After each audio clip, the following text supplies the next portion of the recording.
Aloha and welcome to a new episode of the Ohana Packers Edition podcast. The podcast where, we're out of ideas for the off season, so we're going on with our top fives, and we're joined today by Dan Kotnik. Dan, thanks for joining us today for another rip roaring fun of top fives as we go into our top five movie franchises. And we're gonna start it off the bat. Joe, you had some quick marching orders for this one, so why don't you lay those out for everyone? Well, I'm going to take a step back and say thanks for being here, Dan. Like I said in the pre-show, that if we're all kind of busy at the moment, but I knew there'd be one person that would say yes, and I was like, all right, well, I'm going to shoot him the DM first and go from there. More like he couldn't say no to this offer. Right. Not in the Godfather way either. Just there's no way in his body would let him say no to this kind of episode. Right, exactly. This is the like lowest common denominator, like cheese that I will never pass up. Like you're exactly right. If there's one person on Packers Twitter that will always respond yes to something like this, it's me. I held no shame to that.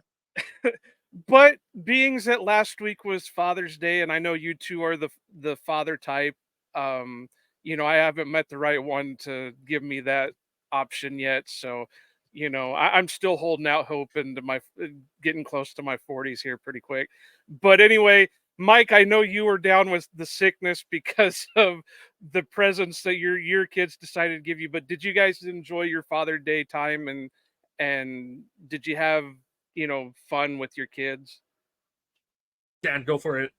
Oh yeah, no, I had a blast. I got to so I was unfortunately the Celtics couldn't give me the best Father's Day present and win and sweep on Friday when I was with my entire family. I had to wait till Monday when I was all by myself and got to watch it with my dog sitting outside. That was fun. But no, got to do some golfing on Saturday with my dad and rest of my family, and baseball game on actual Father's Day with my son. He didn't like fully hate it, so like I will any activity I can take my son to that I love, and he's just kind of like, and he doesn't like melt down. I'm like, great, win, awesome. That's an absolute win. No, yeah. Despite the illness that was bestowed upon me as my Father's Day gift from my children, it was still a great day. Like Dan said, no complaints. Anytime you can spend time with your kids, and as long as they're having a good time, we'll shovel through and find a way to have a good time anyway. And that's not to say I didn't do anything. I was with my dad. We went for a road trip to check out some things. As people may know on the podcast, I am a bit of a genealogy nerd, so we went and scoped out some areas for some stuff that I did some research on, which luckily is within a decent area. So he just went along for the ride with me, and we just kind of took a, half a day road trip, just driving around into the country. So we did some fun stuff too. But I know you guys have kids that are young enough that it's kind of the fun time to have Father's Day until they hit like the teenage age where they just don't want to be around and yeah, they're still in the macaroni tie as a Father's Day gift era, which I ignorant appreciate. stage. Yeah. Yeah. So, but as Mike said, we're continuing on with our top fives for the off season. This one is top 5 movie franchises. So I put a couple rules in place for our little thing here. One is obviously there has to be at least 3 movies to be considered a franchise for this. So like we were mentioned earlier, Dan said, while Top Gun may be a good set of movies, they're outside of being a full franchise right now. Or I said, like the Mighty Ducks has 3 movies, you can consider that a movie franchise. And rule number 2 was just that if it made it easier for you to make the list, you could break, like, if you wanted, you could choose Marvel as your franchise, but if you wanted to, you could break it down to, okay, Thor has enough movies, that's a separate movie franchise. I even mentioned when I sent these guys the rules, there's been like 5 different Batman iterations, so you could break it down to like the Dark Knight franchise or the 90s Batman franchise. Obviously, the newest one with Pattinson can't be considered franchise because we're only at 1 with him, but those were the two guidelines I gave these guys for creating their lists. So with that said, let's start with honorable mentions. So Dan, since you're the guest, why don't you give us an honorable mention? Do you want just one or all of them? Because I have five. I have five outside looking in that I had like right on the edge. This might have been the hardest thing I've ever done for a podcast. Why don't you give us one right now? Because I'm having a hard time thinking of my honorable mentions and I forgot to write them down. Okay. So I will say this one was literally this was the bubble team, like last team out of the pick. And it's one that you mentioned, Joe. It was the Dark Knight trilogy. It was really hard to leave that one off, but it was like right on the edge there. Yeah, and those out of all the Batman, I mean, I love some of the 90 ones because I grew up with them. The first one was great. Returns was great. Forever, I loved Forever. I know a lot of people really were bad on Forever, but I loved it. And obviously, I couldn't stand the Clooney one. But if I had to choose my Batman franchise for movies, The Dark Knight is what it is. And I wish we would have had that. I wish instead of recasting to like an Affleck or something like that, we could have saw the Batman versus Superman with Christian Bale as the Batman and that. But I agree. That would be an honorable mention. So with me, that would be mine too. It's arguably like one the of best mine. superhero movies. Arguably the Yes. best like version of a superhero movie. Yeah. And another thing is I wish we would have got, God bless him, rest his soul, stuff like that. But Heath Ledger's Joker was amazing. Yeah. Absolutely perfect. Yeah, and it just went downhill from there with Jared Leto, and yeah. So. Mike, what do you got for an honorable mention? Honorable mention, I'm going in a totally different direction. Land Before Time. Okay. First, like movie franchise I followed, and I don't even know what number they're on with our kids right now. Oh, but God, yeah, who knows? Everyone knows where they were when Littlefoot's mother died to save Littlefoot. So, yeah, that was our generation's Bambi. Yes. Oh, for sure. Hardcore. Yeah. So that's mine. Now this one, and now that I'm seeing the lists, these are definitely ones that could have snuck into my top 5, but like Dan said, is really hard to. Beverly Hills Cop. I love the Beverly Hills Cop movies. That was during peak Eddie Murphy, just getting into the movies, just getting, his major stuff. And I'm glad for the Beverly Hills movies for a couple of reasons.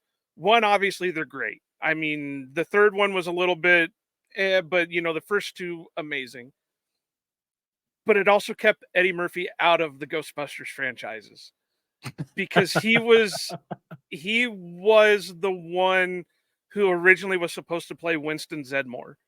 And I just don't think it would have worked. So, and he passed on Ghostbusters to do Beverly Hills Cop. So I'm thankful for that one. Are you excited about the new one? The new Ghostbusters? No, the new Beverly Hills. I am in a way. I'm kind of shy for it because of what they tried to do with the TV show that ended up being like a no-go. But I also heard it's supposed to be more hardcore than all three of the other originals combined. Yeah, that's what I've heard too. Real quick too.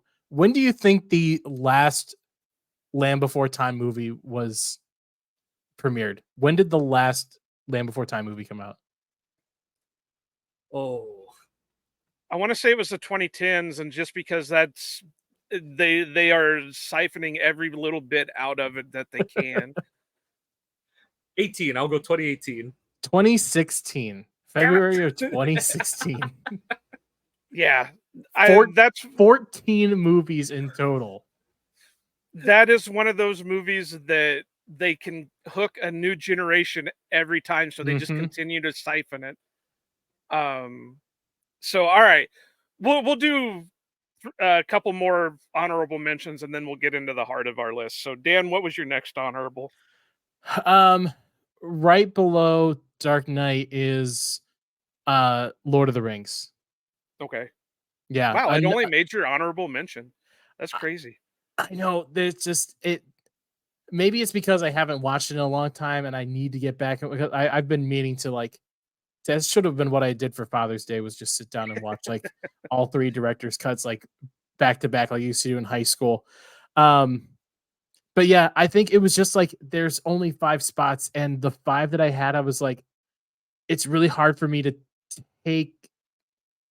It's just hard for me to find a place to put that in there. It deserves to be in a list, but it's like in terms of what it means to me and how I view it, like in the pantheon of like full franchises, it's like the 3 Lord of the Rings movies are great.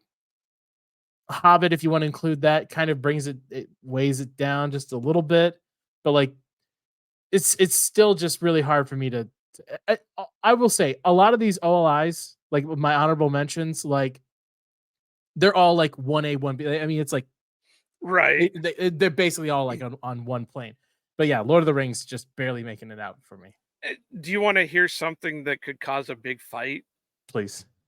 I don't like the Lord of the Rings, and I don't like Harry Potter. That's fair. Dude, Lord of the Rings. Our Lord Joe of the is Rings just not a fantastical person. I don't know what it is. I see my dad loved him, my sister loved him. I just, for whatever it is, I couldn't sit there and get into them. Have you ever seen Clerks 2? No. No? Okay. One of these days, go watch Clerks 2, because Randall in there puts it perfectly when he gets into a huge ass argument with um with a couple of Lord of the Rings nerds. He's defending the Star Wars trilogy versus the Lord of the Rings trilogy, and he just basically put it perfectly where it's just 3 movies of walking. Even the fucking trees walked. So yeah, those are 3 that I couldn't really get into. Now with that said, I can see why people would put that in their top 5. That's why I was kind of surprised that it was just only an honorable mention for you, because I know some people are like, the way I am with Star Wars, or people are like that with Lord of the Rings. I went through a phase. I went through a phase in high school where I was all about Lord of the Rings, man. All right, Kawano-san, what is your next honorable mention? Next honorable mention is gonna be the Kingsman, actually. Okay. Oh, I thought about putting this one on my list. Yeah. Yeah, it just missed it. Really liked the first movie. Liked the origin story in the third one. I just didn't care for it. I understood the story they were telling in the second one, but I didn't like how so many of the core characters from the first movie were just like, they're gone kind of thing and stuff. And it was like, I understood that you had to clear the deck, but I was like, I feel like that's either one of those off screen or it needed a little more build up to it kind of things, but it was so close. Yeah, I'm with you. The second one is what kept me from like considering putting it on the list. It was just like, man, that just felt like a clunker, especially coming off of the first one, which is such a good movie. The first Kingsman is so good. Yep, exactly. I haven't seen them yet. It's on my list of must watches, but I just the first one is. If you want to see Samuel L. Jackson do a Mike Tyson impersonation, you must watch the first movie. and like I said, it's nothing against them, and it's not because I haven't wanted to. It's just there's such a list of shit that I have not been able to. Absolutely. It's just a paralysis, of options. Well, everything. I am a super nerd for when it comes to Star Wars, so I prioritize that above everything else. So I will make a list of, okay, well, I need to sit down and watch this movie. Oh, they just dropped 3 episodes of, Bad Batch. Acolyte just got out. God damn. Now I can't do anything for 2 months. So I do it like Logan. I have yet to see Logan because it just seems like that stays on the list and I just haven't been able to get to it or anything like that. But I'm hoping to eventually catch the Kingsman at some point to say, the first Kingsman is like pretty close to a 10 out of 10 like perfect movie in terms of like execution, set, character, like all of it. Like I'm not saying it's one of the best movies, but like when anything it tries to do, it just knocks it out of the park. It's so good. So with that said, I'm going to say that one of my next honorable mentions is the police academies. Those Oh, I actually had to do a little bit of changing on my list. It was originally number 5, but then something clicked in my head. It was like, no, the one that I replaced it with is more. But the police academies, you can say what you want about them. They are goofy. They are they can get outrageous at times, but they are still a movie I can sit down and have it going and not and I can be entertained because you it's one of those series that it has comedy for two different people, kids and adults. mm-hmm. So what you laughed at as a kid, you didn't necessarily laugh at as an adult, but what you didn't laugh at as a kid, you can laugh at as an adult because you're understanding it a little bit more. Now, it does have, in my opinion, there are two weak movies to it. That's Police Academy 5 where they go to Miami, Miami. and then Yep. the last one. I did like 6, but those two are the weak ones. Obviously, they took a major hit with Steve Guttenberg not coming back for 5, 6, 7, but I understand not wanting to because he was wanting to branch out from those movies. So and it ended up he didn't really do much. I mean, he did like the 3 men and the little lady, or and a baby and the little lady and stuff like that, but he didn't really hit that stardom that he had hoped once getting out of the police academies. It's kind of like Estevez with the Mighty Ducks. Like he Yeah, can't really exist outside of the franchise. or Young Guns. Young Or Guns Young was Guns. even. Yeah. Yeah. It's like he went into two roles that just hurt him because he went from Young Guns to Mighty Ducks, and now he can't be remembered for anything else. But kind of the same with Gutenberg, and of course, a lot of Right. the cast that they had in those movies really didn't go on to do like major things outside of it. Unfortunately, we've lost a good chunk of them now, so trying to get another movie out of it. I know they've been trying to work on one for years. They've been wanting to get the original crew back together, but they just they haven't been able to. And I know it's also been talked about as a remake and shit like that, but they did try the series and that really backfired on them too. So, and the cartoon, they had a cartoon too. All right, one more honorable mention, Dan. All right. I will I'll pick one more out of this that I think is maybe the most popular of the group that I'm leaving out of my top 5. And it is Harry Potter. I am leaving Harry Potter out of my top 5. I mean, look, I grew up with Harry Potter. We Right. read it in 3rd grade, the first one, and that I got hooked. I was a huge Potterhead as a kid. The books meant a lot to me. The movies, I absolutely loved all of the movies. Like there wasn't ever one that I was like, no, no, thank you. Um, but like now looking back on it as an adult, especially through the lens of what J.K. Rowling has kind of become, it's hard to look at them the same way. And kind of like what you were saying, Joe, is like the movies are like the movies are fine, like the books are fine, everything, but it's like they don't really stand out in terms of like what movie franchises could be. Like they it really just is they took a great storyline and adapted it into the movie. And the big saving grace is they casted the absolute hell out of it. Like they nailed every casting choice. So yeah, just wasn't enough to get on my top 5, but still I think deserved to be mentioned because of just what it meant to me as a kid. And see, that's another one like Lord of the Rings that I figured would hit somebody's top 5. It wasn't Mhm. going to be mine because I never got into them.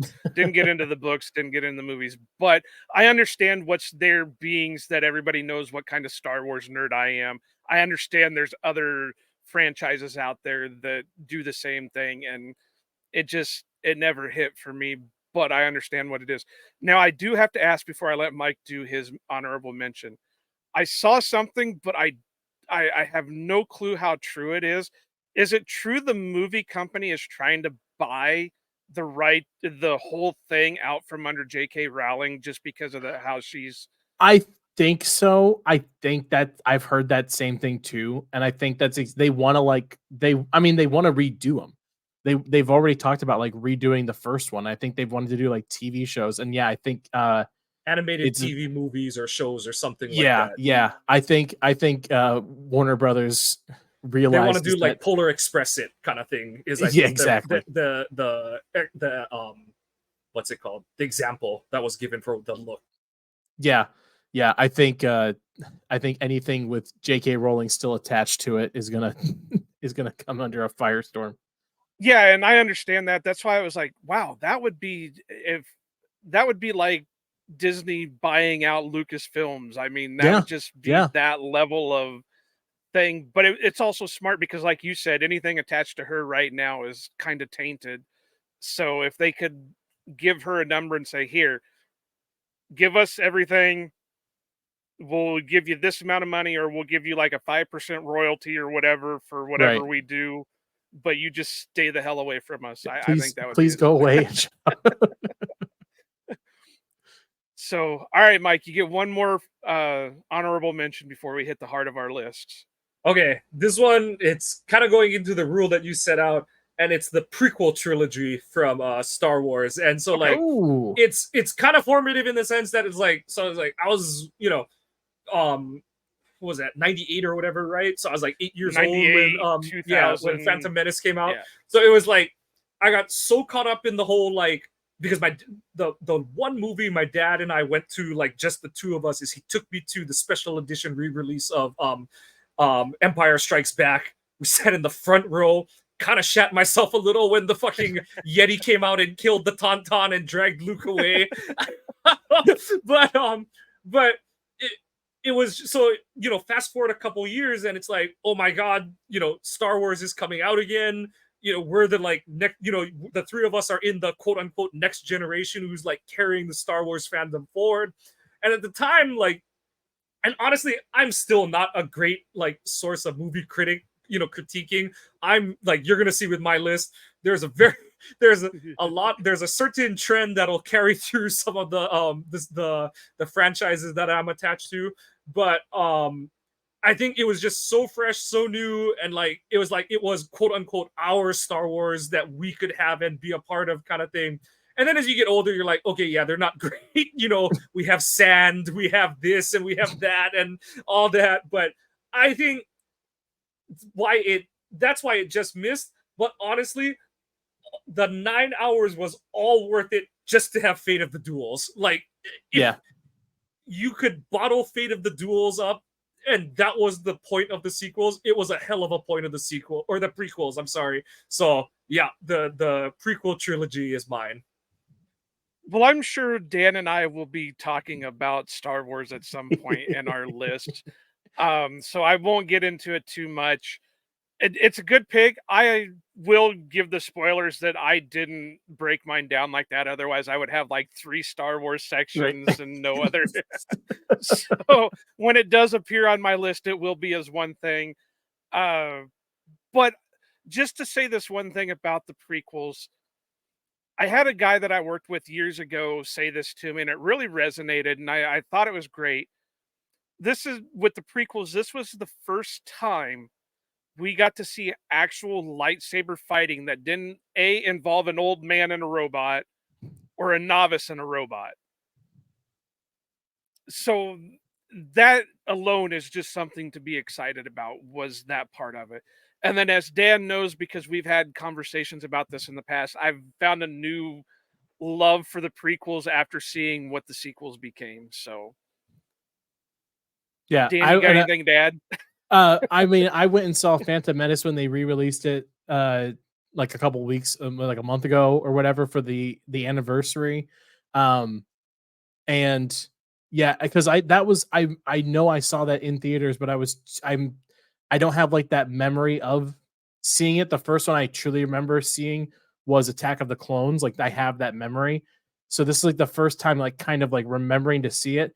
And you mentioned like the lightsaber battle. that lightsaber battle with Darth Maul, seeing it as an adult when I'm like there by myself in like a big comfy like recliner, I'm like, oh, this is what everything like young Dan dreamed about as an adult, like is getting to watch Star Wars on the big screen. Yeah, it's my favorite franchise out of them all. Now, that's not to say, like I said, we got our list here, but um, so it just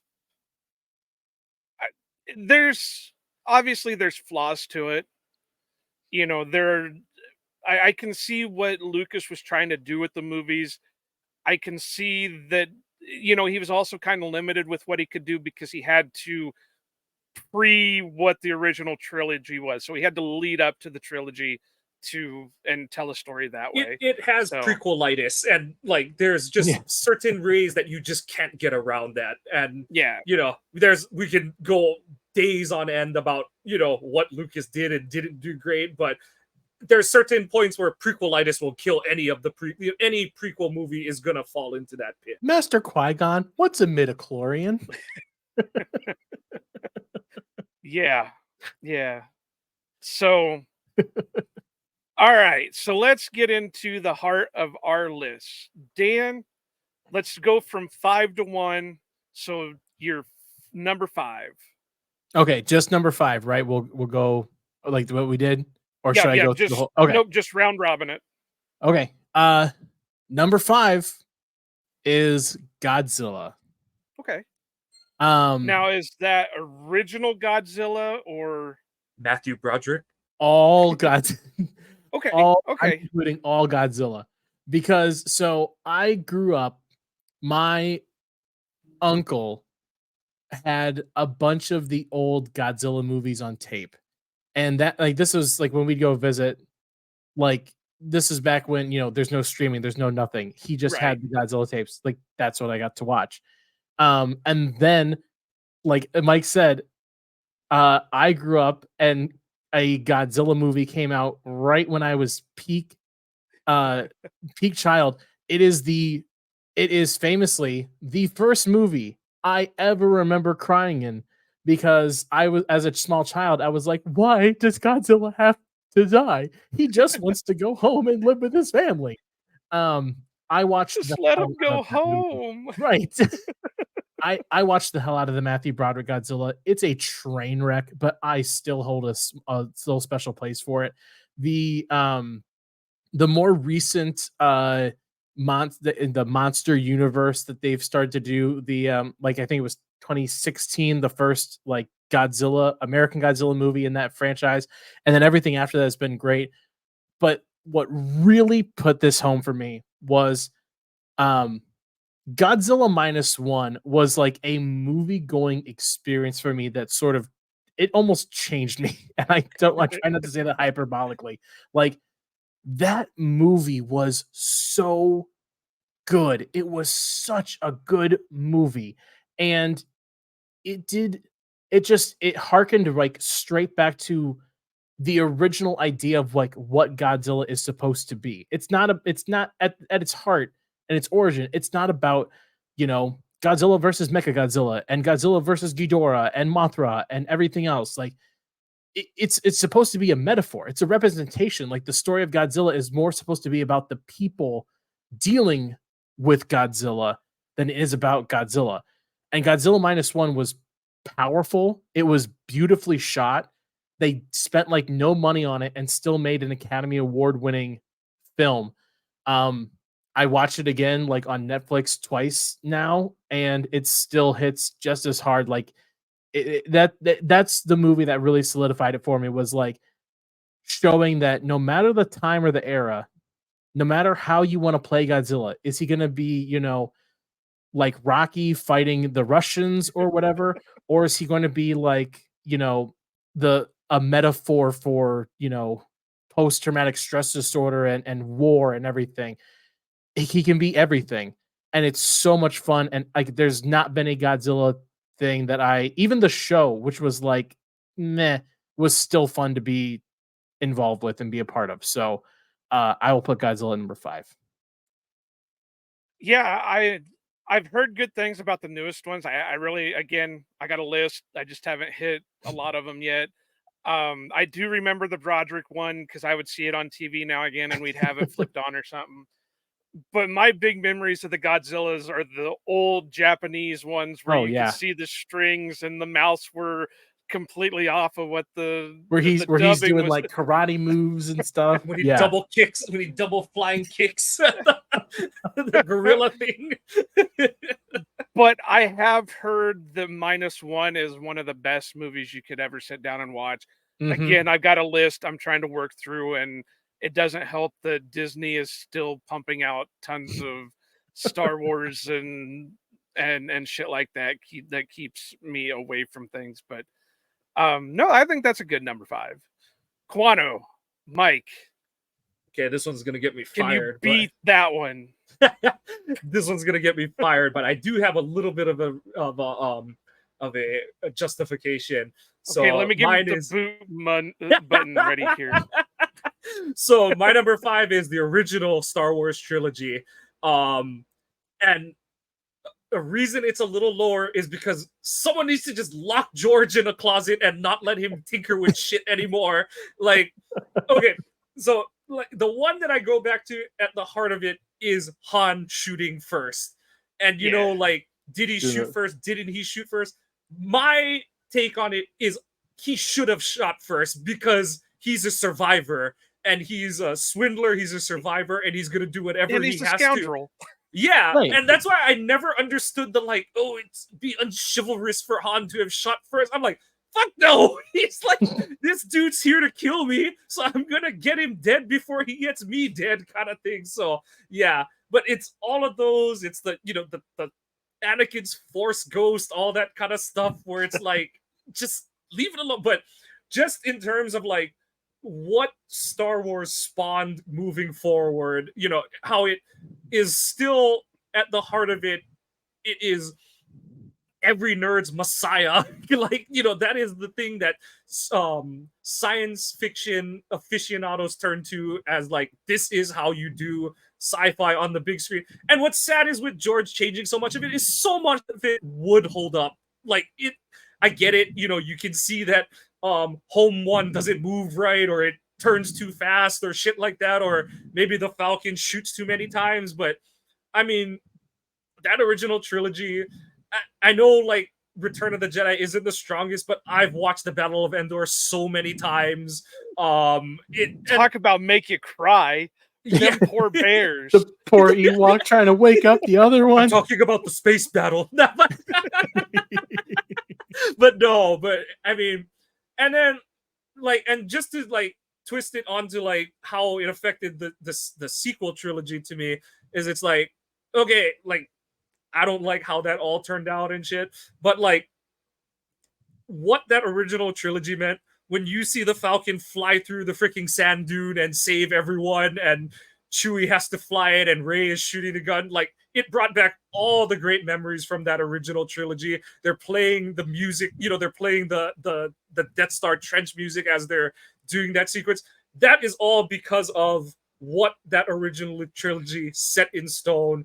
Another one of my franchises is here because of Star Wars. We have Spaceballs because of Star Wars. Like, there is just so much content out there that and like, my Marisol, she wasn't like, she's not a sci-fi girl and stuff, but like, she watched a lot of Mythbusters, and so like, I showed her that trilogy so that when she goes back and watches Mythbusters again, she's like, those are the references that they're all referring to, like, and it is fun to like, because she's like, okay, like, they're all funny and stuff like that, but like, when you see why they're all Tory Grant are making all the Grant RIP, why they're making all these different references, it's just like, okay, great. Like, now I understand, like, a lot of them don't take too much context needed, but it does, just like you said, a show on Discovery Channel where half the guys worked on Star Wars at some point in their career, and then like,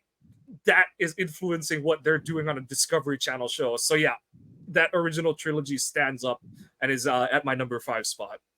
Well, you're safe because at least it made your top 5. So, I mean, Now we'll see what happens with the other 4. If you put that sequel trilogy in there, then we're gonna have an issue. But you're safe on that. Like I said, I'm sure Dan and I will get into a major Star Wars discussion, so I'm not gonna deep dive it at the moment. But you can't go wrong with it. And like Dan was saying with Godzilla, George had like a zero budget to work with for those Mhm. movies.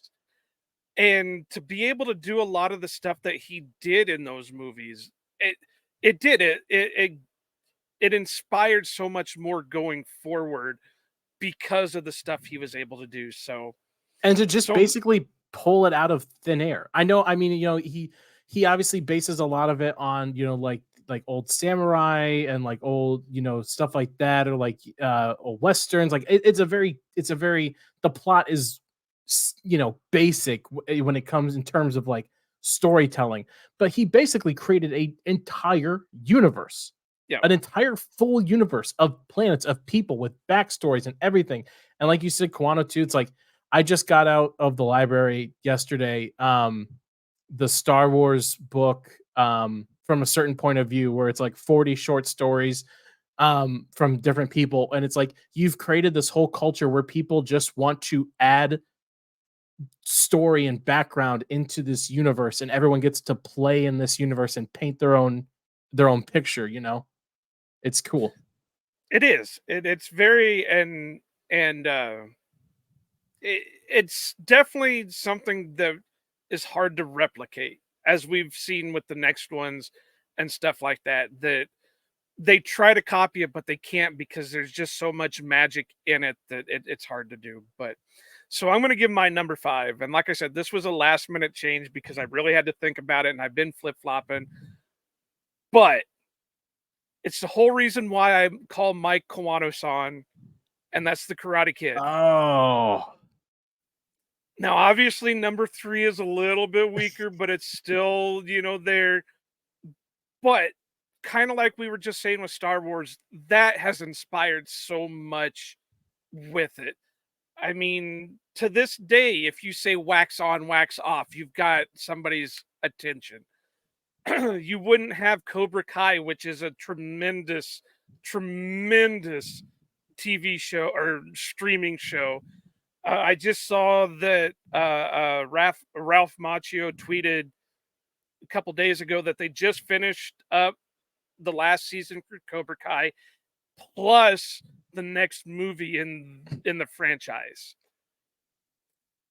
So I mean, there's still a want for it, but it's the typical story of a kid that moves into a new area, gets his ass handed to him, and then he finds a way to fight back out of it.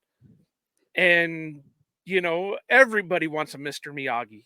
Why do you think I hired Kawano? Sorely disappointed.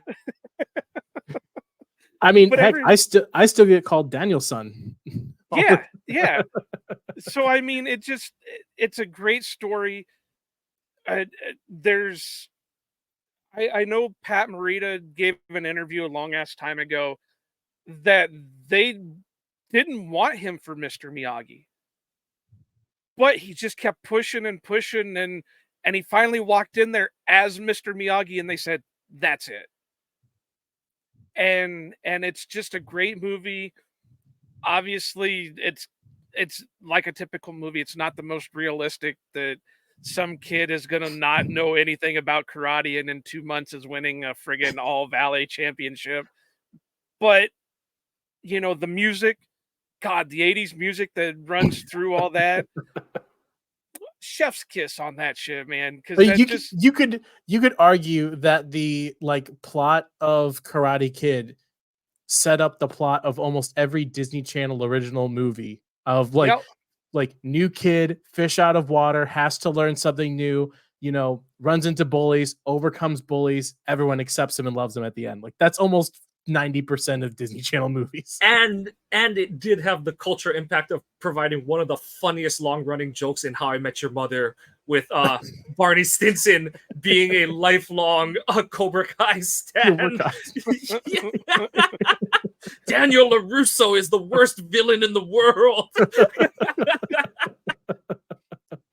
And I still, to this day, say the no can defend. I don't care what it is. I will still, to this day, no, if done properly, no can defend. Who hasn't going into the fourth quarter of a Packer game and they're up 10 points and you just look at somebody and say, sweep the leg. No mercy. Like, let's end this. Sweep Well, the leg. I have edits that I did that was Packer Kai. No, strike first, strike hard, no mercy. And so I love it. I love it. It definitely I flip flop with Police Academy, but It's now timeless. It's just timeless. It's pure timeless. Now that I'm sitting here talking it through, there's no doubt that it's my number 5. So Dano, number 4. Number 4, number 4 for me, means a lot to me. In terms talk it. in terms of like franchises that I am like obsessed with, in terms of like lore and backstory and like side stuff and everything, like this is probably like 1B behind Star Wars for me, and that's Jurassic Park. Okay. I know the first movie like word for word, beat for beat. I watched it so many times as a kid.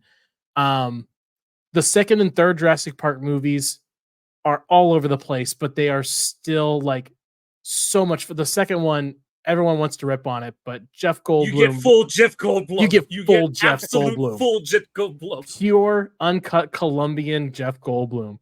And then like even with the Jurassic World movies, like a completely different take on it. And the Dominion kind of petered out for me a little bit, but I loved Fallen Kingdom. I'm actually like really excited to see what happens with the new one that they're coming out with apparently next year.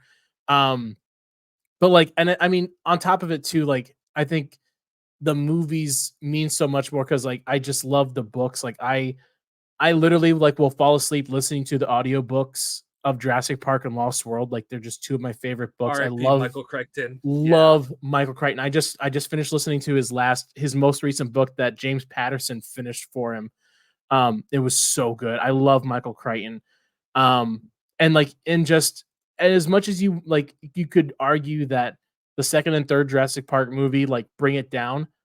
The first one is so effing good that I think Aaron Rodgers in like 2015 carries this team to the NFC Championship game. Like it's almost like a dividing line of like when you go and watch like any movies from around like basically 85 to like 2000, and you start judging their like special effects or whatever, and it's like a movie that came out like 99. It's like Jurassic Park came out and like these dinosaurs look real. It still holds up today when you watch it. And it's like that kind of stuff, and the acting, and everybody just absolutely nails every part of it. And it's a murderer's row of like talent, with Richard Attenborough. That was my first Samuel L. Jackson experience. Samuel L. Jackson, right? Wayne Knight, Jeff Goldblum, obviously, Sam Neill, like Laura Dern. Everyone slaps, and it's still just so good. I love everything Jurassic Park. All of it's great. But I will put it four down the list a little bit just because some of the other titles do tend to drag it down a little bit, but the first one still brings it up. I remember seeing the first one when I was a kid, and it scared the hell out of me. I never did watch the second one, but the third one's where they were with William H. Macy, right? Yeah. Yeah. Okay, I did watch that one. Leone, yeah. Yeah, and that one wasn't bad. I didn't mind that one. I haven't been able to watch the Lost Worlds, the Jurassic World. Yeah. Yeah, but that's solid. I mean, and what else? You got one of the most memed moments from Jurassic Park. That gigantic pile of shit, and it just every time you turn around, somebody's putting that out. I thought you were gonna say he was talking about the Goldblum. Yeah, I thought you were gonna say, your scientists are so preoccupied to oh my God, I know this line by heart. Your scientists are so preoccupied whether or not they could, they didn't stop thinking they should. Oh, I was talking about the one where they they asked Neil and Goldblum about it, where they put Sam Neill on the Triceratops, but they photoshopped the Triceratops and they put him on top of Jeff Goldblum when he's all wounded in the control room, and Sam Neill is leaning on Goldblum's belly. It's so that just show, like I said, cultural impact, like that. And Spielberg says it to this day, all the guys at ILM who worked on it, and it's all captured in that scene when you see the first Brachiosaur, and none of us to this day say, you know, we're all Sam Neill. That's a dinosaur. And it, you know, it's just awesome. And what I was gonna say, Dan, don't worry, I've got several on my list that are okay. After the first couple, it's kind of like, oh, what are we dealing with? But no. Awesome pick. I couldn't bring myself to admit that it didn't make my top 5, so that's why it wasn't one of my honorable mentions. 3-year-old Mike would have murdered me. But all right, Mike. All right, follow that. My number 4. Okay, so number 4 is Tremors. Okay. Wow. And I remember, and so like this goes into the depths of like my upbringing in like media. So my mom like always tried to show me as like many different movies as she could when I was growing up. And I think I saw the second one first because my mom was flipping through channels and she was like, oh my God, there's a sequel. And so we watched like most of the second one. And then we went to Blockbuster and found the first one and watched the first one. And my God, like putting the you know, and the whole backstory on it is like Universal didn't know how to promote their original movie. Kevin Bacon at that time was like, well, shit, here goes my career in the shitter. And I've made another bust. Oh shit. And it now, Tremors is now like, it's just this whole cult following, and it threads the needle between comedy and sci-fi horror so well. And what I did like about it, and like, I don't know how many people know that there's like 5 or 6 of them because Michael Gross is just like, fuck it, I'm gonna do it until I die kind of thing. And a TV show. Yeah, and because he just loved being Burt Gummer, which is so funny because the dad from Family Ties is like, yeah, I'm a survivalist. I'm a survivalist gun lover in the middle of butt fuck nowhere, Nevada, but with my Atlanta Hawks hat. But it's just such a fun, good movie. The characters are all smart in their own right. Like, that's the thing that I think it doesn't get enough credit for, is they're like nowhere, you know, they're middle of nowhere hicks, but none of the characters are stupid in that movie. Like, everyone, no one's played like dumb for yeah. The kids are dumb because they're kids kind of thing. And, you know, like, everyone is the way they are for a reason. And I did enjoy, like, in the second and the third one, they evolved the monster so that, like, it can walk and then it can fly kind of thing like that. And it always was just one of those, like, it's like an amusement park ride, and where it's like, it's just different versions of the same the different roller coaster kind of thing. It's like, the first one's Space Mountain because it's all underground, and then, you know, it goes to Batman because it can walk, and so yeah, I just love the creative ride that movie franchise took you on, where you're like, it's a worm, like, what is that? But they just had so much fun, and everyone who was in those movies talked so glowingly about the experience they had, because, you know, it's, you know, kind of like we were talking about, you know, it's in that era where it's still mostly practical shots and stuff, and they actually built like a fucking 30-foot worm to put in the ground and stuff like that. So I mean, it's just formative, and it does build off of the, like, okay, Star Wars, sci-fi, what can we do? And there's one movie that's in the middle of those two that's still higher on my list, but just building off of that sci, like I said, kind of ties back to Star Wars. It's like this thing from another planet, and now you have worms in the desert kind of thing. So Tremors. That's a good choice. I mean, yeah, I'm surprised it made it to number 4 in a top 5 of all time franchises. But I Like mean, I said, you're going to reevaluate who I am and what you should do with me after my list. but I mean, I have no problems with it. It's so funny that, like you said, that it borders on, horror, sci-fi, but comedy. When the original intent for the first movie was to be a horror movie, but they couldn't get it done properly, so it just kind of went on Because to. Kevin Bacon and Fred Ward are just their roles as Val and Earl. The two of them have a chemistry on screen that was absolutely perfect for what that movie needed. Yeah, I have no problems with it. I watched the first one. I really didn't get through any of the rest of them because it's just like, okay, now we're kind of getting a little. But it's another one, like I said, with The Land Before Time.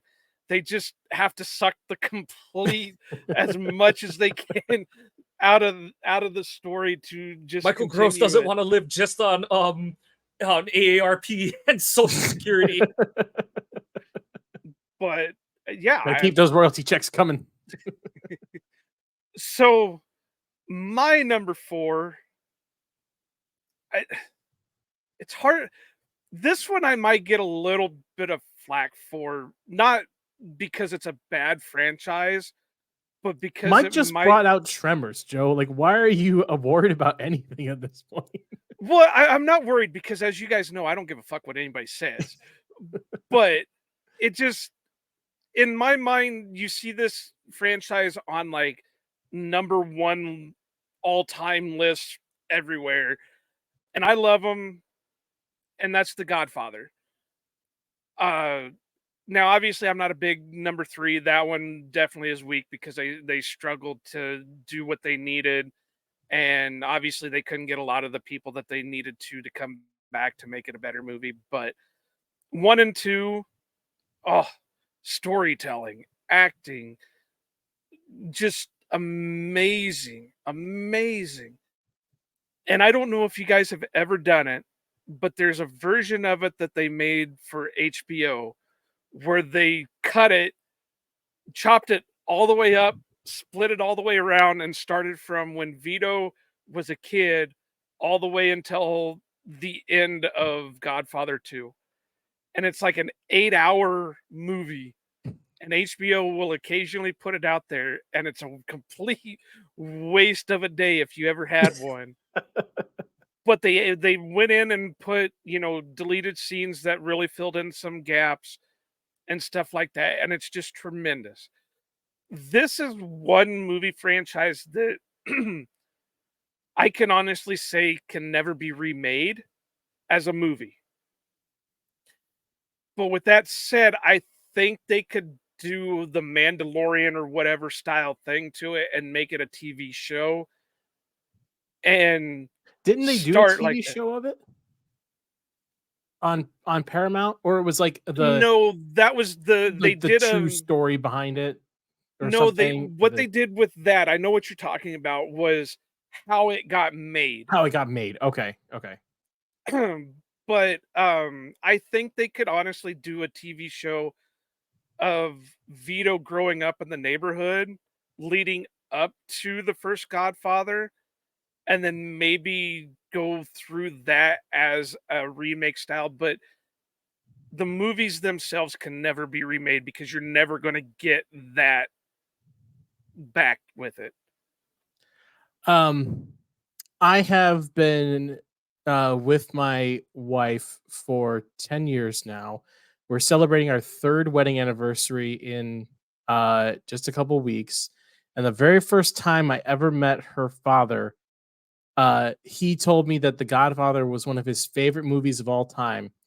And I was so nervous about him liking me. I did not have the heart to tell him that I have never seen The Godfather.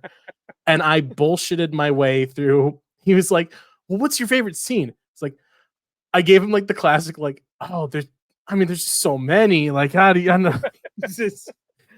And I think it was when we were at the rehearsal dinner for our wedding. I told him, I'm like, "David, I have to tell you something. Like, I've never actually seen The Godfather." he thought it was the funniest thing. But that is, Joe, like you mentioned, like there's a bunch of like ones on your list. The Godfather is on my list of like, I know they're good. There's plenty of people tell me that they're good and I need to watch them. I just haven't sat down and made the commitment to watch them, but I know I need to. Well, I tell you what, Dan, if you're gonna, and I will be honest with you, this is no shit, and I know I just said it's a complete waste of day if you do it. If you're going to watch them, I would do it the HBO cut, because Okay. that, even though it's kind of like when people ask you how do you watch the Star Wars movies, Right. you can do it, Godfather 1, Godfather 2, Godfather 3, and you'll be fine. But the way they did it for the HBO cut is so tremendous that it reignited my love for those movies, because it gave you so much more than what the original versions of them did. So I know I said it's like an 8-hour, viewing. Hey. That's going to be my next Father's Day. I'm going to tell everybody, I'm like, I don't want anything else. Everyone leave the house for a day. I'm going to sit down and watch The Godfather. But like I said, just the people that they got cast in there, the story, how they always try to adapt books into movies and it doesn't always do well. This is one of those rare instances that they hit the notes perfectly. And like I said, this one I could see people giving me flack for, just because it's always on like the blockbuster lists and stuff like that. But right now it's at my number 4. All right. Feel that. Dan, number 3. All right. Sorry, my phone beeped, so I was like, who's telling me what now? People are already lighting you up on Twitter. They're already lighting me up, damn it. This one I feel is going to, no offense, I feel like this one might go over Joe's head, but I think it's going to land hard. I think it's going to go right in Mike's wheelhouse. The Lego movie franchise. Lego Movie 1, Lego Movie 2, and the Lego Batman movie alone. That opening montage alone in the Lego Batman movie, where he just like starts listing through all the old Batman. Are those real? Probably worth a Google. Probably that. So this might surprise you, Dan, but I love the first Lego movie. All right. I haven't watched the other two, but I do love the first one. The first Lego movie came out my last year of college, and I was living with a group of roommates that I was like good friends with, and Lego movie came out, and I feel okay saying this now because it's legal in both the state I live in now and the state I went to school in, but we got super stoned and watched the Lego movie, and it was one of the best movie experiences of my life. And there was a time like we as a group, like on a Saturday night or something, my roommate Jocelyn, like she would be like, we don't have anything going on tonight, like can we get high and watch like the legally streamed download episode of Lego movie that you found? I'm like, hell yeah we can.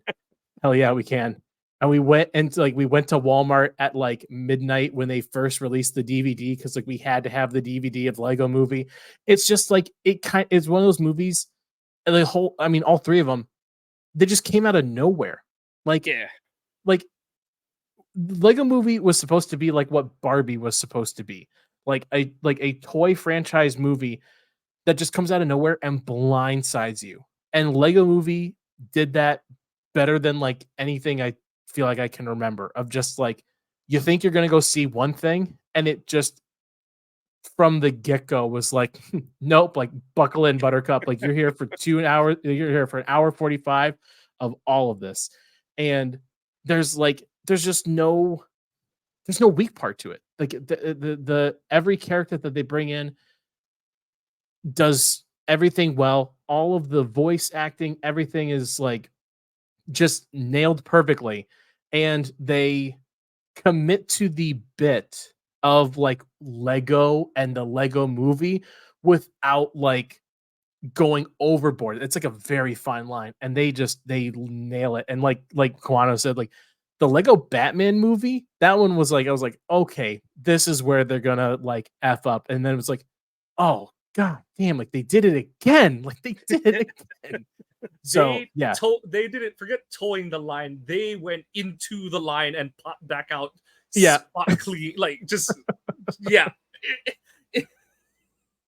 Like, yeah, like, I'll leave it like, at that. like Michael, you said, like they had like thread the needle of being like too self-aware, but be like being comedic enough and but still being heartwarming enough to like actually still even care about the movie.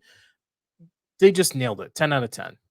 Yeah, And well, I don't know if they're coming out with more, but like if they ended those three, that's 3 bangers. Yeah. Well, even the behind story of, you know, how they have your main storyline of the Lego movie, but then you have the behind it where it's the kid and the dad. Right. We've all been there. Right. You know, sitting there playing with Legos and you build something and then the little kid comes over and wants to, and you're like, no. I'm on it. I am. Yeah. And it made so much sense because when you first start watching it, it's just a bunch of goofiness. Right. And goofy lines and goofy this, and then all of a sudden you see, oh no, it's a kid that's, doing this it made total sense, and it was perfect. Like I said, I haven't watched the other two, but I have my DVD copy over in my pile over there somewhere because I occasionally bust it out. If you get it, I think agree with Mike. Lego Batman is the better movie than Lego Movie 2. Lego Batman is, especially if you're like if you have any knowledge of any like superhero lore or like that kind of, backstory stuff, they do that one really well too. Yeah. It's almost like a Spaceballs in a way. Lego Fight Batman in the best way possible. Yeah. All right, Mike, hit us with your number 3. All right, so my number 3 is gonna tie in the gap between Tremors and Star Wars, and it's Alien. It's the Alien franchise. Okay. And so, like I said, this is dipping into the whole like it's fitting your rule, Joe, where there's 3 movies at minimum, but it's those first 2 that it makes the rest of them just doesn't matter. Like it doesn't matter how bad some of those other ones were. You have 2 of the greatest directors that have ever walked this earth who took this franchise. So, you have Ridley Scott, who has given the credence of like, all right, Star Wars became a great movie. Like A New Hope proved that you can do science fiction on the big screen and you have it make a shit ton of money. And now it's given to, sci-fi is like, let's give it to the hands of this visual masterpiece worker in Ridley Scott. And he's going to do Truckers in Space. And we're going to have them all get picked off one by one. And I'm not a horror movie person. I like to sleep at night. I don't like things intruding in the dark narrows of my dream world.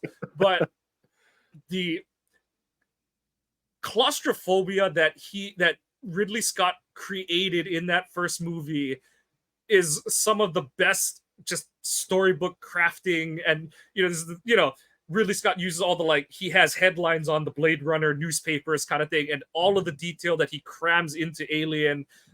And once again, kind of like touching on Tremors, where it's like, these are all smart characters. They're all reacting to this thing in a very realistic, like, yeah, I would think it would be like that kind of way and stuff. Like, literally the only part is John Hurt sticking his head over the egg kind of thing and stuff. But other than that, everything else after that point in the movie is like, well, shit, like, yeah, you would have reacted that way and you would have done this and you would have done that. And the big bonus of the first 2 Alien movies is Sigourney Weaver cemented herself in film royalty, playing the character of Ellen Ripley.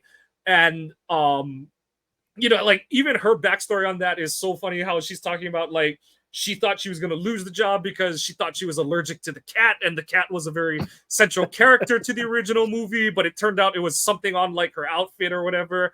But, so, like, the first movie is pure sci-fi horror, and then they go to the second movie, and it's like, all right, James Cameron, do your take on it. And he's like, we're going military. We're going.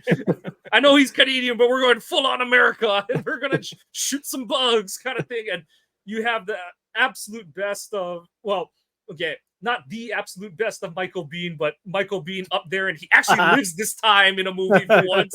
Doesn't just get turned into meat hamburger. Bill Pax. Game over, man. Game over. R.I.P. to Bill Paxton. And you just carry forward, and you take the horror elements from the original movie, but you just add like the just gung-ho macho sense of the Space Marines to the second one. But at the heart of it, it is Ellen Ripley's journey of like, okay, like all I want to do is be a space coal trucker, and like I'm just supposed to get coal back to Earth, but now what the fuck? John Hurt's got turned inside out, and here we go, kind of thing. But and then how it goes through like her PTSD at the beginning of the second movie, and then it kind of like turns into her motherly instinct with her and Newt as over the course of the second movie. And like I said, the other movies do exist. Ridley Scott went on to wank about the meaning of life in the more recent movies, but those first two movies alone just totally changed what everyone thought you could do with sci-fi on a big screen, in terms of like, okay, like Star Wars, like that's what you think of sci-fi. It's like this fantasy world and, you know, in a galaxy far, far away kind of thing. But it's like, oh, Alien was like, Ridley Scott was like, well, fuck it, we're out by Saturn, and I'm going to show you what we're going to do in this world and stuff. So Alien is up there on my list on number 3. I can't speak on it. I mean, I know the movies, but I've never really watched them. So, and they're not even on my list. But well, and it's like Michael, you said, like it's the first movie that like used I mean, I'm half-assing this, so maybe I'm wrong, but like to me, it feels like it was the first movies that was like, hey, you guys like know aliens, like you know, like aliens, like it felt like before this was like, oh, it's like the 50s, you know, like you know, like like it's coming from outer space kind of thing. Like this is the first time it was like, aliens are badass and they're gonna come fuck you up, buddy. Like they will just kill you. And I forgot to tie it into Tremors. So some of the guys who did the effects for Tremors, they worked on Alien and Aliens. And so the tie-in there is they're like trying to figure out how to make the graboid look, and they're like, oh, like it's not outer space, it's a worm on Earth. And they have this funny story where they're talking about how like they tried to do up the graboid when on the first shot, and the director was like, it doesn't look right, it looks like there's something wrong, and they're like, slime, we need alien slime. So just to bookend how those three franchises tie into one another, they're just inspiration on inspiration on inspiration. 2 movies with like badass practical effects, man. Yeah, absolutely. And a time that they didn't have the technology that we do now, so that makes it. And kind of tying back into the George Lucas, like James Cameron's like, I don't have a big budget for this. You know, you look at Aliens and you're like, that must have been Fox. And it's like Fox was like, he can have a little bit, but like, you know, like you're not Ridley Scott. And so James Cameron being like the move, you know, I know he's not like the greatest person kind of thing, but just how his mind works from a filmmaking point of view, like he built so much of the practical effects on that movie, and it stands the test of time that so much of it is like, yeah, like you don't lose your immersion in it in any of the special effects shots in that movie. Well, like I said, I can't speak on that, so I'm just going to go ahead and jump into my number 3. Yeah. Go for it. In Indiana Jones. And there's not much you can say outside of that. I know people have their feelings about the Crystal Skull. I haven't been able to watch the Dial of Destiny just yet. I know it's on Disney Plus and that, but you've got Raiders, you've got Temple, you've got Crusade. And you know how they always talk about how the sequels get worse, as you know, most movies with their sequels get. Crusade was probably the best one out of the 3 just because of the back and forth between Sean Connery and Harrison Ford. So, I mean, I'm a big action adventure guy, so I love that stuff. You know, Indiana Jones. obviously Star Wars. I even loved The League of Extraordinary Gentlemen, even though that was the movie that made Sean Connery quit Hollywood. But those type of movies are just my go-to. And again, it's another movie that if I see it on and I flip it on, I'm not doing anything until it's over because I'm engrossed in it. Now there's a couple. Now I've come up with a couple of theories on Temple, and I think that whole movie was just to see how much they could gross people out. It was a real heat check of a movie, like in general. It was like, how much can we gross them out? How much like cultural insensitivity can we get away with? And he's like, here's short round. Like, let's put it right in your face. And the person who played Willie ended up marrying Spielberg. So that had to have been like his test on, is she going to be the one or not? Because as much shit as he put her through, that has to be Stockholm syndrome. There's no doubt. There's no doubt about it. I did see a interview or a blurb or something where she said she didn't know how to scream before the movie, so she had to learn to scream for the movie. And that's just all you get out of Temple. But that just goes to show that that series of movies are just amazing because it's a good mix. You can tell George Lucas had a hand into it because he and Dan and I know you and I have talked about this with the sequels. The sequels of Star Wars, they tried to put too much humor into it and they tried to force it in there. Whereas between Star Wars and Indiana Jones and movies like that, they had a good mixture where it was a natural humor into it instead of a forced, well, we need you to laugh at this because we're writing it because of that. They just went out there. Plus, what better story than the scene from Raiders where you've got this guy doing his sword shtick and it's supposed to be a whole drawn out battle with Indiana Jones using his whip and he just pulls his gun out and shoots because he was sick for the day and didn't want to film any longer. So yes, the Indiana Jones franchise is my number 3. I understand there's a lot of hate for Crystal Skull. I still enjoyed it. I get what it is. I haven't seen Dial of Destiny yet, even though I've heard that one's kind of on the lower scale too. But you also got to remember, Harrison Ford's in his fucking 80s. What do you expect out of him as Indiana fucking Jones?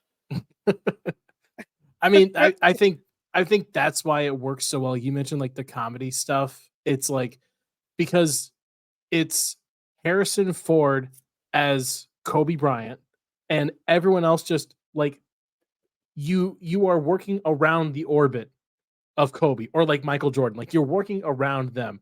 Like the sequel stuff, like they tried to have, it's like, oh, Scottie Pippen's gonna be the star this time. It's like, no. Like it needs to be Michael, and Harrison Ford like is perfect for that because it's just the serial like cowboy, like, you know, 50s, 40s dramas. And Harrison Ford is the perfect like superhero quote unquote for this franchise. Yeah, he nails it. It's such a good franchise all up and down. The only thing that I can say is the only way they would have been able to ever remake the movies, which again I don't think is ever possible, like I mentioned is if they used the guy from the Young Indiana Jones Chronicles. Yeah. And I know a lot of people don't like those either, but I really did. And I every once in a while when I need to watch something, I'll find it on Amazon Prime or Disney Plus or whatever. But the only way that you could replace Harrison Ford as Indiana Jones is if you use that guy. And that guy's not getting any younger either. I think he's in his 50s. So it If but, only yeah. River Phoenix had stuck around for us, he could have been the next Indiana Jones. Yeah. Wasn't he young Indy in that first part of Raiders? Was in the River first part Phoenix? of last, yeah. Or of Crusade. Yeah. But he was also rumored to be Anakin Skywalker in Attack of the Clones, so we would have had a big fight there. But that's my number 3. we're getting into our last two. So Dan, why don't you kick it off with your second one or your number two? I mean, Joe, you mentioned Anakin Skywalker. Star Wars is my number 2. And it's, Now it's it got me might. worried what your number one is. I'm. I think number 1. We'll see what happens in number 1 here. I mean, Star Wars. Yeah, like it means so much to me. It's so much fun. Like I mentioned, like I think it's just there is something for everybody. There's really no other franchise, movie, book, TV, whatever that just is a sandbox and lets everyone be able to kind of figure out their own place in it as much as Star Wars is. And the movies, like, I did it. I did the rewatch with all of the movies with Aaron Alice on watching stuff, and like you go back and it's like, yeah, even the ones that are just absolutely bonkers, like Attack of the Clones, it's like, yeah, but it's still Star Wars. Like you're still getting Star Wars. Like that's why like any of like the TV shows and stuff, it's like I didn't enjoy Book of Boba Fett, and I really didn't like how they, made it Mandalorian season 2.5, but it was still Star Wars. Like you were still getting to like there's just there's something about like the whole essence around it that like I will watch anything. And then like when you mention as movies, people think of just the Skywalker saga, like the 9 movies, but then you throw in Rogue One, which might be the arguably top 2 Star Wars movies ever made. Like just like from a story and like visual like movie creation, like it's so good. And I know it got a lot of shit, but Solo was a hell of a lot of fun. I really enjoyed watching Solo. A lot better like than the sequels. yeah, that's true. Like just even the worst Star Wars movie on the platter there is still pretty damn good. So I'm putting Star Wars here, and I'm interested to see how you react to what I put number 1. Okay, so I'm going to do something extremely weird here, and I'm going to jump ahead of Kawano. Star Wars is my number 2. I am shocked by both of you. See, now I'm really interested in what Joe's got. I'm so confused right now. Well, I will be honest. If I had to, my top 2 would be like a 1A, 1B type thing. They're so interchangeable with them, but Star Wars, like you said, Dan, has a lot of meaning to me outside of just being a movie. I've got 500 books from the expanded universe over there. I've got Funko Pops of probably 20 or so Funko Pops right up there. I've invested into it, but I have a lot of personal reasons why I am invested into it. Mike, you said it kind of resonated with me because you said that your dad took you to the when they re-released them into theaters. My mom did the same exact thing to me. We went to the theaters for each of the re-releases. We made a day of it and stuff like that.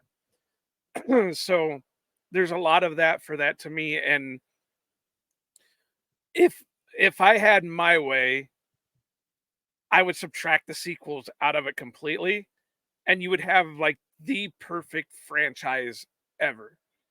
Because then you can consider the prequels as your lower tier but still tolerable movies.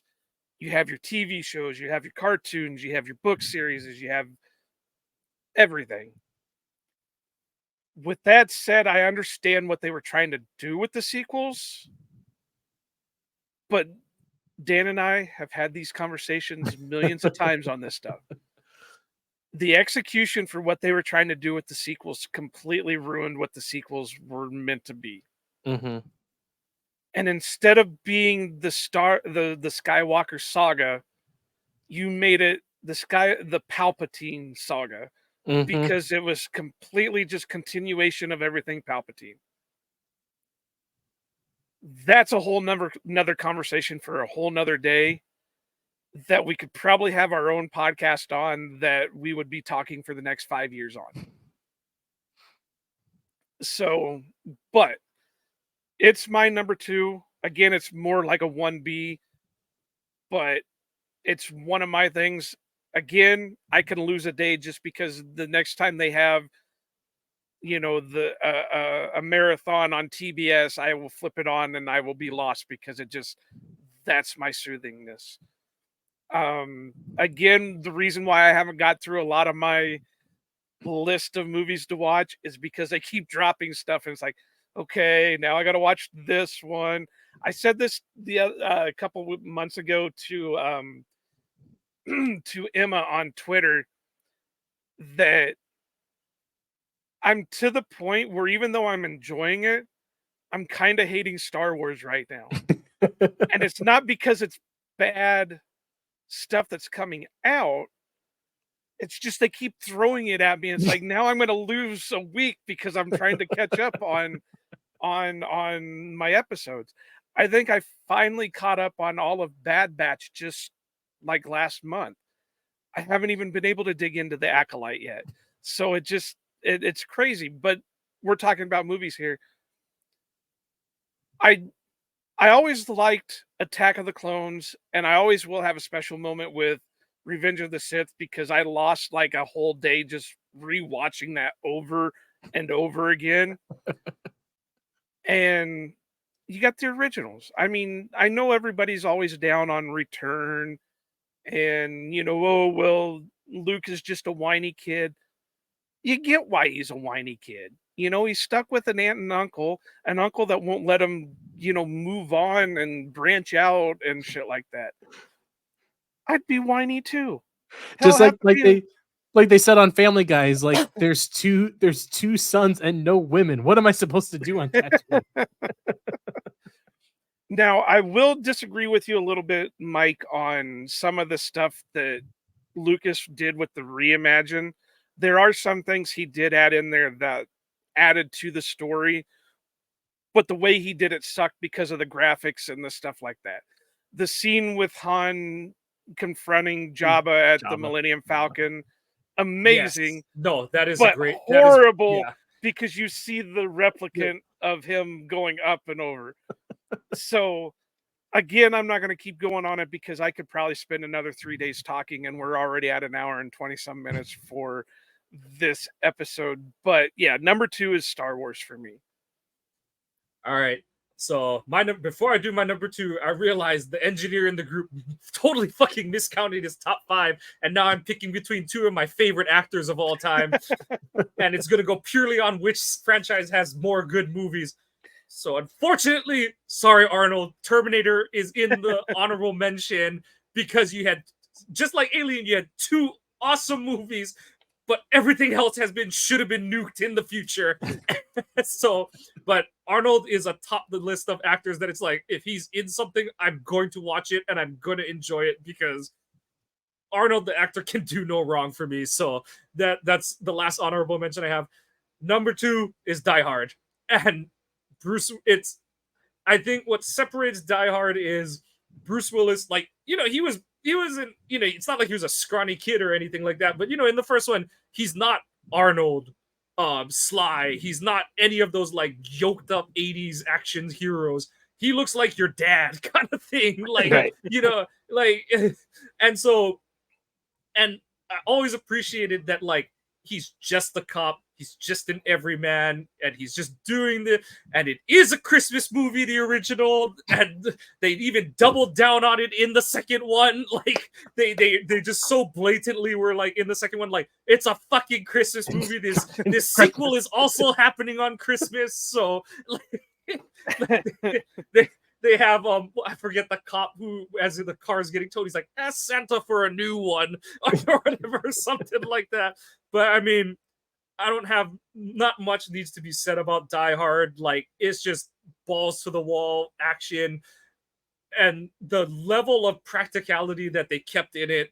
I always appreciated. Like, obviously, I know that John McClane going down the side of a building with a fire hose isn't the most realistic, but everything else up to that point in that movie, it's like, yeah, like he's figuring that shit out as he goes. And the part that always resonated most with me is Bruce Willis just ad-libbing his like talking to himself move points it across the whole series. Like the moment where he's like, just Why didn't you stop him, John? yeah, Be or dead in too, the dust, it's asshole. come down to the coast, we'll have some fun, have a few laughs. You know, like just all those moments, or even in like Live Free or Die Hard when he's setting up to drive the car into the helicopter and he's like, they needed a senior detective. How hard can that be?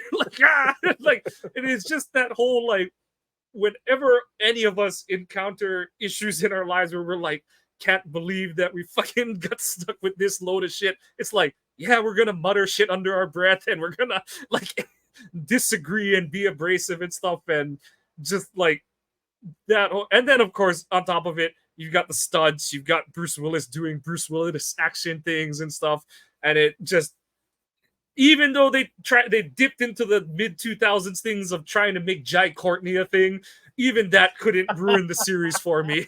So everything, I just, that whole series I will watch 1, 2, 3, 4, 5. I'll watch all of them. It does not bother me which one. I will watch Bruce Willis shoot people up.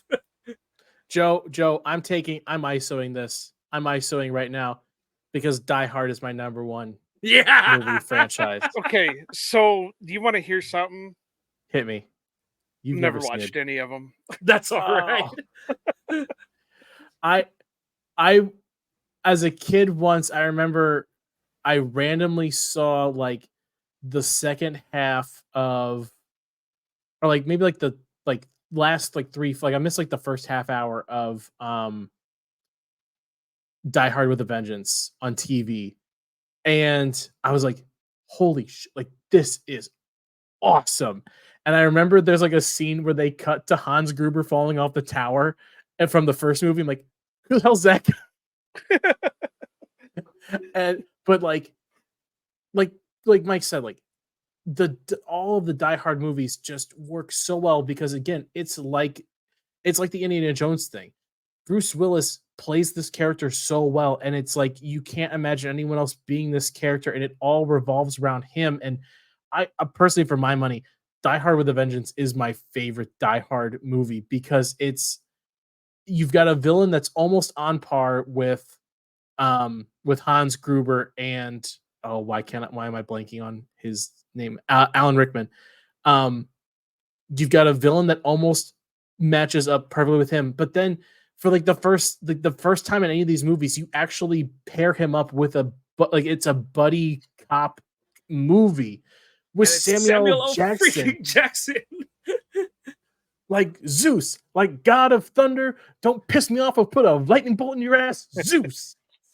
Like it's just such a, and then on top of that, kind of like with Star Wars, it spawns this like trend of Die Hard on a blank, Die Hard on a boat, Die Hard on a bus, like Under Siege is Die Hard on a boat.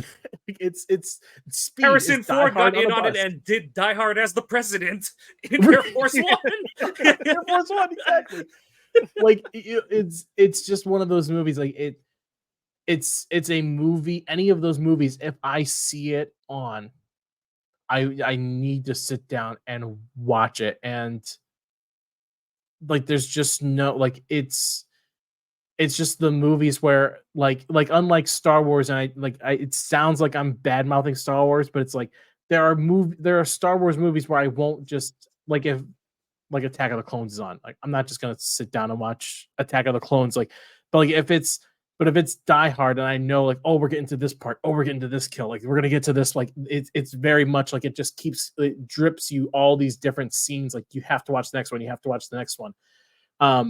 Yeah, Die Hard for me is and I've got so with the third one, so when epoxy started to become a thing and my dad had to fix the side mirror on one of the family cars, and he got epoxy for the first time. And it was so funny because he's like, yeah, it's this new glue, and it comes in 2 different bottles, and you have to mix them together. It's like the bomb in Die Hard, the 3rd Die Hard movie, but it's glue, not a bomb. I'm just sitting there like, all right, Dad, Okay. just tell me when I put the duct tape on it to hold it on as it sets. So even forget mainstream media, my own dad was referencing it for the first time. He lost his mind buying epoxy glue. It's like the bomb from Die Hard, but it's not bomb, it's glue.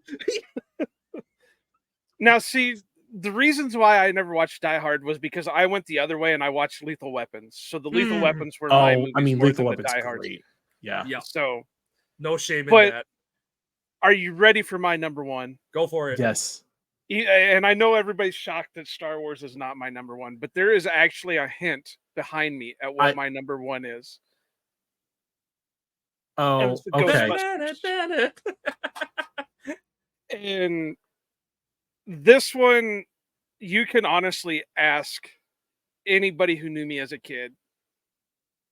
I was absorbed into the Ghostbusters culture. There are actually pictures around here of me in the Ghostbusters jumpsuit with the proton pack. I had everything. I had the proton pack. I had the trap. I had the goggles. I had everything for Ghostbusters. It again is, and I kind of mentioned this with when I did the Beverly Hills Cop as my honorable mentions. This was a complete accident of a casting that worked out. Because when you go through and see all the guys that were originally supposed to be in the movie compared to the guys that are in the movie, you're like, that would have never worked. That should have never been a thing. But here we are in 2024, and we just had the 4th movie be released. And it just, the comedy, it again, like I said with the Star Wars and Indiana Jones and the George Lucas thing, the comedy wasn't forced. It was a smooth entry into it. And, you know, it does still have a lot of the horror aspects to it, because I don't care who you are, you're still jumping out of your mind when the terror dog arms are popping out of Dana's chair and sucking her into the kitchen. And when I was a kid, fucking Ghostbusters 2 scared the living shit out of me. Vigo popping out of that fucking painting, hated him. I had nightmares for years because of that son of a bitch. The goo coming out of the bathtub. Oh yeah. Oh yeah. But I've always loved Ghostbusters. Cartoons were my thing. The movies, all that. And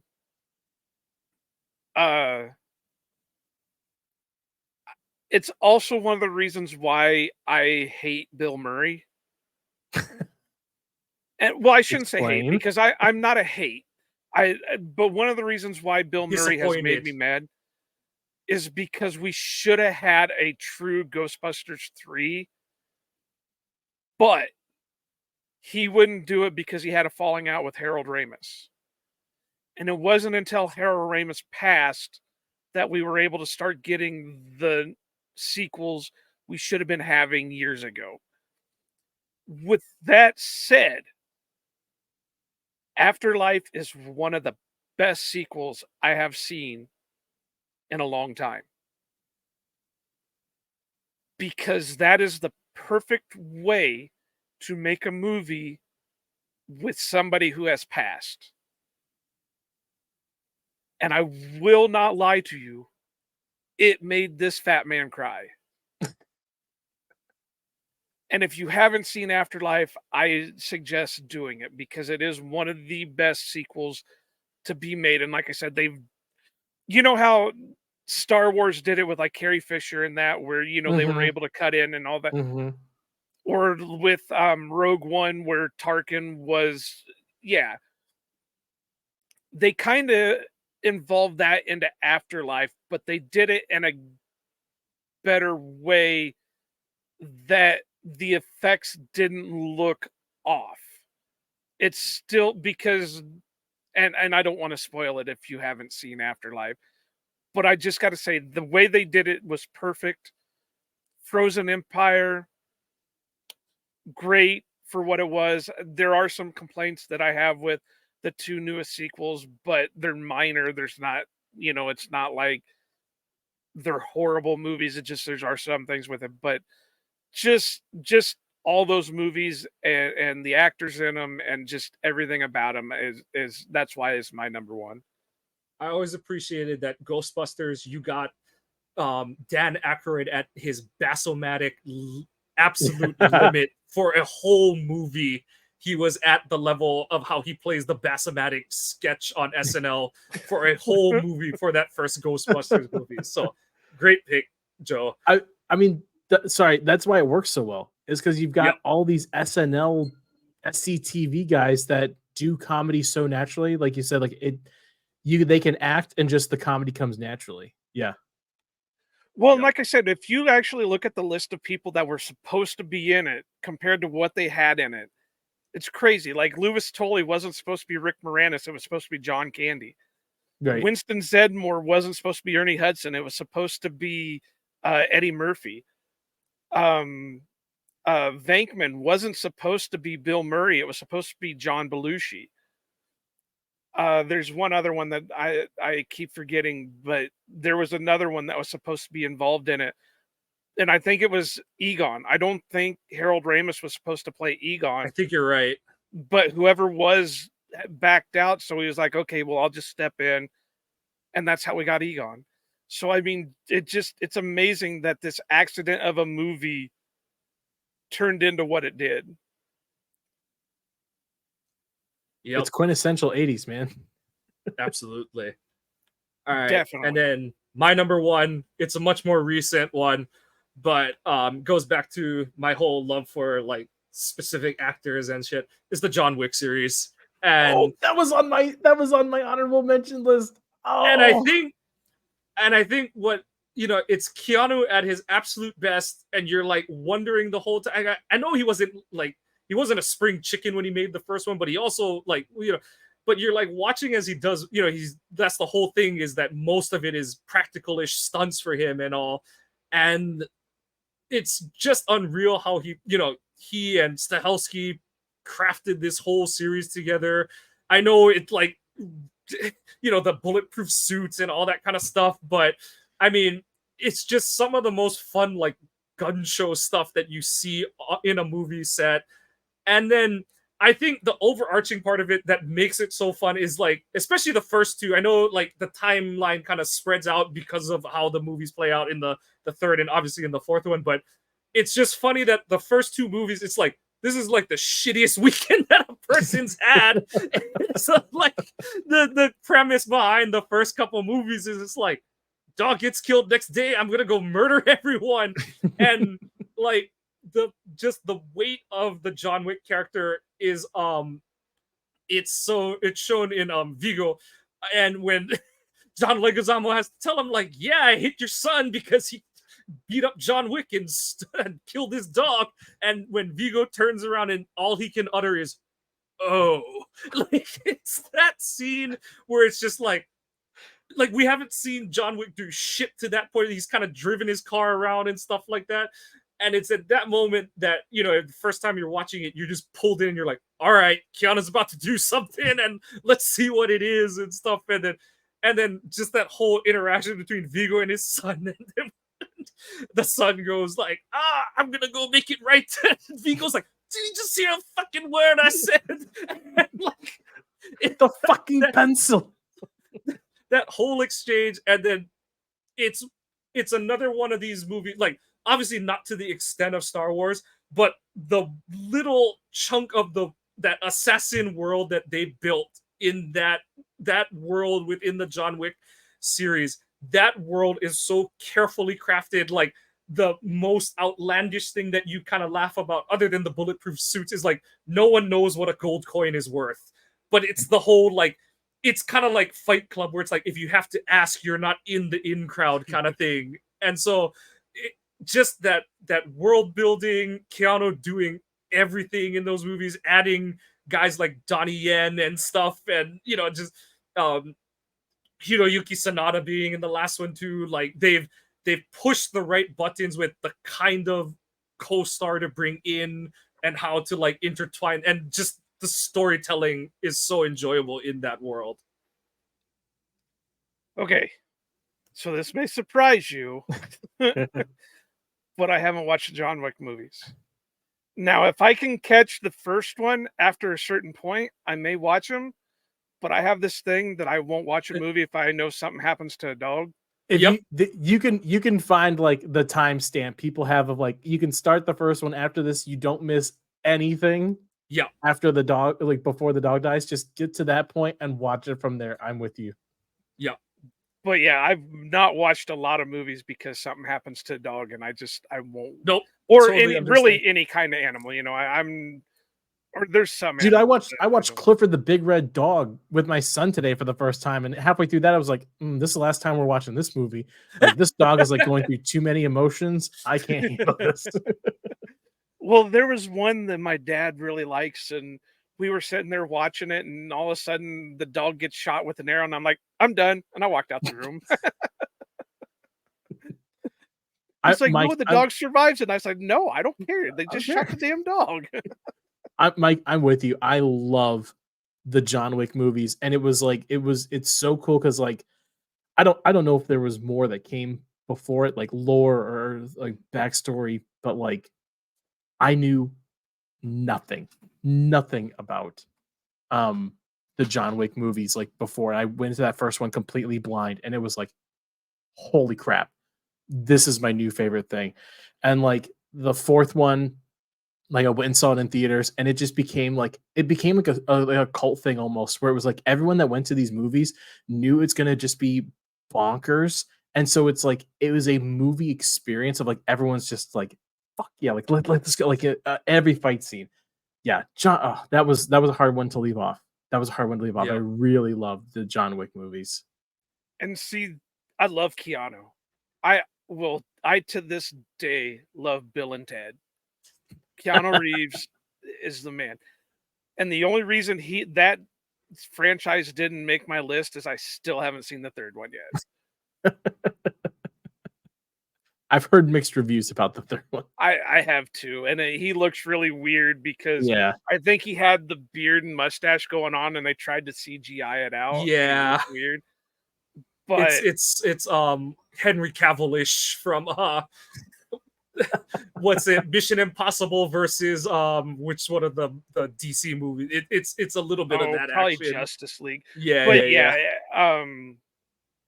I love Keanu. Keanu is amazing. Even just as a human being, he's an amazing person. Mm-hmm. And but yeah, to this day, that's the whole reason. Anytime I hear somebody say, I know the whole thing about 69 and everybody, that's the whole joke. But anytime I hear somebody say 69, that I always hear it in the Keanu 69, dude. Joe, I will say though too, Mike brought up Donnie Yen in the fourth movie. He basically plays an assassin version of his character from Rogue One. Oh, really? It's so awesome. He is maybe one of my favorite it's like the honest trailers guys joke is like he has to play blind people in his movies because no one will believe that they can fight him if he's not blind in one of his movies. Well, like I said, if I can find a timestamp to where like, okay, yeah, I'll watch from this point on if I'm not lost in it, and I'll watch it. But I have a strict thing about movies. No. Totally understand.